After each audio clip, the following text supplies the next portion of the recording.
अस्सलामुअलैकुम, this is Mohit Pirzada in Washington, United states. यहाँ America के ईस्ट कोस्ट में अभी 22 जून 2025 संडे इतवार के दिन की शाम है। शाम के 7 बजे से खासा आगे का वक्त है। लेकिन हिंदुस्तान, पाकिस्तान, बरसगीर में, मशरक़ वस्ता में, नॉर्थ अफ्रीका में अब हम बहुत तेज़ी से एक सुबह की तरफ बढ़ रहे हैं। आपको याद होगा कि जो मैंने पिछला वीलॉग किया उसमें मैंने वार्न किया था, अलर्ट किया था कि बहुत जल्दी ईरान के ऊपर अमेरिका का हमला हो सकता है, ईरान की जोहरी तंसीबात के ऊपर। इवन मैंने कहा था कि इमाम अली ख़ामेनी जो हैं उन्हें भी टारगेट किया जा सकता है। फॉर्चुनेटली वो चीज़ तो नहीं हुई, लेकिन मैंने उसमें आपको ये भी बताया था कि अमेरिका इस हमले के लिए क्यों मजबूर है, इसराइल का उसके ऊपर किस किस्म का दबाव है। अब इस स्टेज पे मेरे सामने एक बहुत वेल रिसर्च्ड मेरे पास एक पूरा बयानिया है और उसमें जो 4-5 की क्वेश्चंस हैं जिनको मैं रिस्पॉन्ड करना चाहता हूँ, आपके सामने रखना चाहता हूँ। उनमें सबसे पहले ये है कि ईरान में किस किस्म के, ईरान की जोहरी तंसीबात को किस किस्म का नुकसान पहुंचा है। ईरान जब कहता है कि वो रिस्पॉन्स करेगा, बार बार ईरान कह रहा है कि रिस्पॉन्स करेगा, उसका राइट टू रिस्पॉन्स है, तो ईरान क्या रिस्पॉन्स कर सकता है, किस किस्म की ऑप्शंस हैं और उन रिस्पॉन्सेस के रास्ते में किस किस्म के चैलेंजेस जो हैं वो ईरान फेस करता है। अमेरिका के सदर डोनाल्ड ट्रंप ने जो जंग के खिलाफ थे, जिनकी पोजीशन जंग के खिलाफ थी उनकी इलेक्शन कैंपेन में, जिन्होंने बारहा मशरक़ वस्ता की जंगों की मुखालफत की, उन्होंने ये क्यों किया और इसराइल का किस किस्म का दबाव अमेरिका के ऊपर है और ये कि इसराइल के प्राइम मिनिस्टर बीबी नेतन्याहू और अमेरिका के सदर और अमेरिका और इसराइल के जो अप्रोच है ईरान की तरफ, उसमें किस किस्म का फ़र्क है, ये एक इम्पॉर्टेंट क्वेश्चन है। फिर ये कि पाकिस्तान की डिप्लोमेसी के लिए, पाकिस्तान के लिए किस किस्म का चैलेंज है। आज इस वीलॉग से मैं एक नए डिस्कोर्स का भी आगाज़ कर रहा हूँ। आने वाले कई वीलॉग्स में मैं ऐसे एक्सप्लेन करूँगा कि इसराइल आने वाले सालों के अंदर पाकिस्तान के लिए एक बहुत बड़ा चैलेंज बनता चला जाएगा, बहुत सी वजूहात की वजह से। लेकिन इस वक्त मैं सिर्फ इसके ऊपर सवाल मेरा ये है कि पाकिस्तान की डिप्लोमेसी जो है गुज़िश्ता 24 घंटे की, उसके लिए ये पूरी सिचुएशन किस किस्म का चैलेंज है। And one has to accept this thing कि पाकिस्तान ने इस चैलेंज को खासी महारत से एड्रेस किया। बिकॉज सैटरडे को पाकिस्तान ने हफ्ते के दिन डोनाल्ड ट्रंप को नोबेल पीस प्राइज़ के लिए रिकमेंड किया। उसके बाद डोनाल्ड ट्रंप ने ईरान के ऊपर हमला कर दिया। सारी दुनिया देख रही थी कि अब वो पाकिस्तान जिसने डोनाल्ड ट्रंप को नोबेल प्राइज़ के लिए, पीस नोबेल प्राइज़ के लिए रिकमेंड किया है, क्या वो डोनाल्ड ट्रंप के ईरान के हमले की मजम्मत और कॉन्डमनेशन करेगा। जहन में रखिए कि हिंदुस्तान के प्राइम मिनिस्टर, हिंदुस्तान की हुकूमत ने कोई कॉन्डमनेशन नहीं की अभी तक डोनाल्ड ट्रंप के ईरान के हमले की, लेकिन पाकिस्तान के फॉरेन ऑफिस ने स्ट्रॉन्गेस्ट पॉसिबल टर्म में ईरान के ऊपर ट्रंप के हमले की मजम्मत की और कहा कि ये इंटरनेशनल लॉ की खुल्लम खुल्ला खिलाफ वर्जी है। रीजनल और इंटरनेशनल पीस को डिस्टेबलाइज यहाँ पे किया गया है। पाकिस्तान के प्राइम मिनिस्टर शहबाज शरीफ ने ईरान के प्रेसिडेंट मसूद पज़ेश्कियां जो हैं उनको फ़ोन किया, उसके रीड आउट में भी मजम्मत के अल्फाज जो है वो इस्तेमाल किए गए, कंसर्न शो किया गया।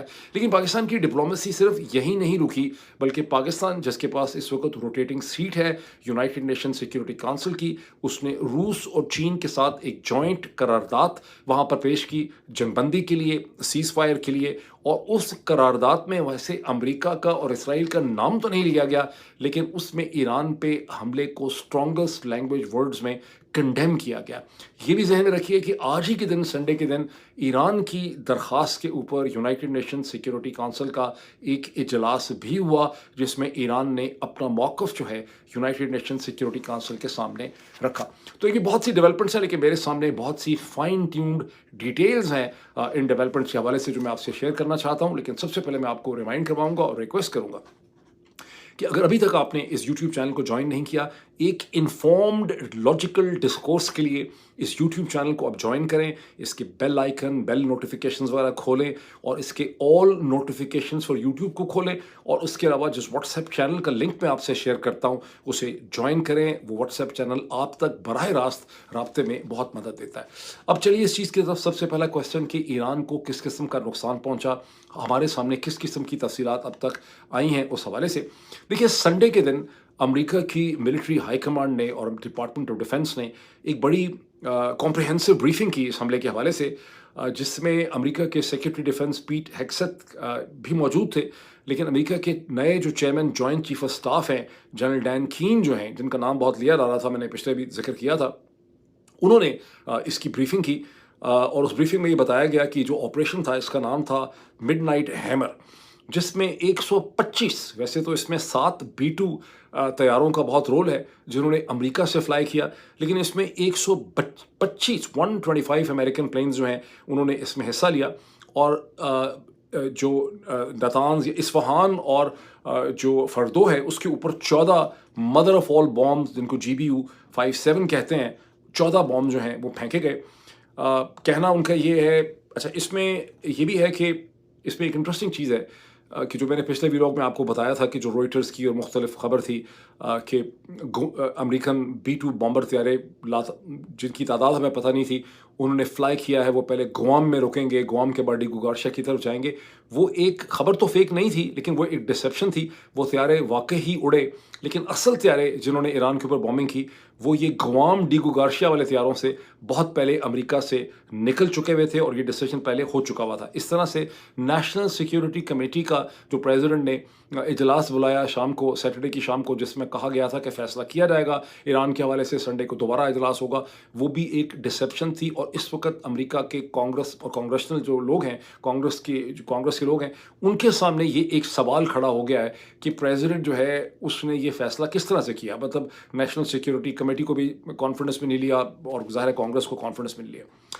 अब जनरल डैन कीन जो हैं, जो chairman joint chief of staff हैं, उन्होंने ये क्लेम किया है कि हमने ईरान की जोहरी तनसीबात को फर्दों में और नतान्ज में, या नतान्ज में नहीं, मेरा ख्याल है इस्फहान में, हमने उनको सिग्निफिकेंट नुकसान जो है वो पहुंचाया है। इससे पहले डोनाल्ड ट्रंप ने कहा था कि हमने उनको तबाह बर्बाद कर दिया, हमने उनको ऑब्लिटरेट कर दिया है। और अमेरिका के जो सेक्रेटरी डिफेंस हैं वो भी इसी किस्म के जुमले जो हैं वो इस्तेमाल कर रहे हैं। लेकिन अमेरिका के जो अमेरिका के जो जनरल्स हैं वो कह रहे हैं कि खासा नुकसान हमने पहुंचाया है। जनरल डैन कीन ने ये भी कहा कि हमें ईरान की तरफ से किसी रेजिस्टेंस का सामना नहीं करना पड़ा। उनकी एयरफोर्स ने हमें चैलेंज नहीं किया, उनके ग्राउंड मिसाइल सिस्टम्स ने हमें चैलेंज नहीं किया। हमारे तमाम तैयारे जो हैं उन्होंने बड़ी आसानी से एंटर भी किया और हम वहाँ से निकल गए। दूसरी तरफ से बाज़ सोर्सेज इन प्रिंट हैं जो ये कहते हैं कि ईरान को बता दिया गया था कि ये हमला होने लगा है, इसी वजह से ईरान की तरफ से किसी किस्म का कोई रिस्पॉन्स उस स्टेज पे नहीं था। लेकिन जाहिर है कि ये एक वेरीफाइड किस्म की चीज़ नहीं है। लेकिन ईरान के सोर्सेज जो हैं वो ये क्लेम करते हैं कि, और कॉमन सेंस भी ये कहती है, खाली सोर्सेज ये क्लेम नहीं करते, कि ईरान ने in anticipation of the attack on फर्दो, Isfahan and जगह जगह से उन्होंने अपना तमाम एनरिच यूरेनियम जो उनका मेन असासा था वो उन्होंने वहाँ से रिमूव करके एक अनडिस्क्लोज्ड लोकेशन में शिफ्ट कर दिया हुआ था। और इसराइल के प्राइम मिनिस्टर जो हैं नेतन्याहू, उन्होंने एक जगह प्रेस टॉक करते हुए कहा है कि उन्हें मालूम है कि ईरान की ये अनडिस्क्लोज्ड लोकेशन जिसमें वो यूरेनियम को ले गए हैं वो कहाँ पे है, लेकिन उन्होंने उसकी तफसीलात जो हैं वो कोई शेयर नहीं की। जो international atomic energy agency IAEA है, सऊदी एटॉमिक एनर्जी जो एजेंसी है, और जो ईरान की अपनी एटॉमिक एजेंसी है, तीनों ने ये वेरीफाई किया है कि अमरीकी हमलों के बाद किसी किस्म की रेडिएशन में इजाफा नहीं देखा गया। अब इसका क्या मतलब है? इसका एक मतलब तो यही है कि यूरेनियम हटा लिया गया था, या ये है कि धमाके इतने नीचे हुए हैं कि वो रेडिएशन जो है वो अभी तक ऊपर नहीं आ सकी है। अब इसमें एक कंट्रास्ट आप ये देखें कि पीट हेगसेथ जो हैं अमेरिका के जो सेक्रेटरी डिफेंस हैं, उन्होंने वाशगफ अल्फाज में कहा है कि ईरान में रजीम चेंज हमारा कोई हदफ, हमारा कोई गोल नहीं है, हम किसी रजीम चेंज में इंटरेस्टेड नहीं हैं। हमने जो करना था हमने कर लिया है, हमारे तैयारे वहाँ से निकल आए हैं, हमने मज़ीद कोई हमले नहीं करने, अनलेस कि ईरान कोई एस्केलेट करता है या हम पे कोई हमला करता है, फिर हम उसका जवाब ज़रूर देंगे। और यही चीज़ मार्को रूबियो ने भी कही है।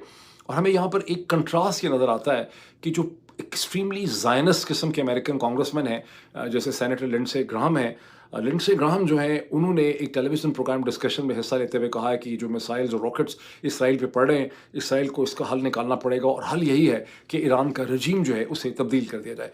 और इसराइल में जहाँ नेतन्याहू ने बहुत शुक्रिया अदा किया है डोनाल्ड ट्रंप का, बहुत खुशियाँ मनाई गई, लड्डू फाड़े गए, वहाँ पर भी मसलसल रजीम चेंज की बात हो रही है कि ईरान के इस रजीम को चेंज करना ही होगा। अब आए इस चीज़ के ऊपर कि ईरान का रिस्पॉन्स जो है वो क्या हो सकता है। ईरान के फॉरेन मिनिस्टर अब्बास अरगची इस्तांबुल में थे ऑर्गेनाइजेशन ऑफ इस्लामिक कॉन्फ्रेंस जो है, जो कॉपरेशन है, उसके फॉरेन मिनिस्टर्स के इजलास के सिलसिले में, विच वॉज 51st सेशन उसका था। اور وہاں پر جب حملہ ہوا وہ وہاں پہ موجود تھے. وہاں پہ انہوں نے پریس ٹاک کرتے ہوئے کہا کہ ایران اس کا رسپانس ضرور دے گا. ان سے پوچھا گیا کہ ایران اس کا کیا رسپانس دے گا, کیا اسٹریٹ آف ہارموز کو بند کر دے گا؟ انہوں نے اس کوشچن کو ڈاج کیا. انہوں نے کہا کہ ایران کے پاس بہت سی آپشن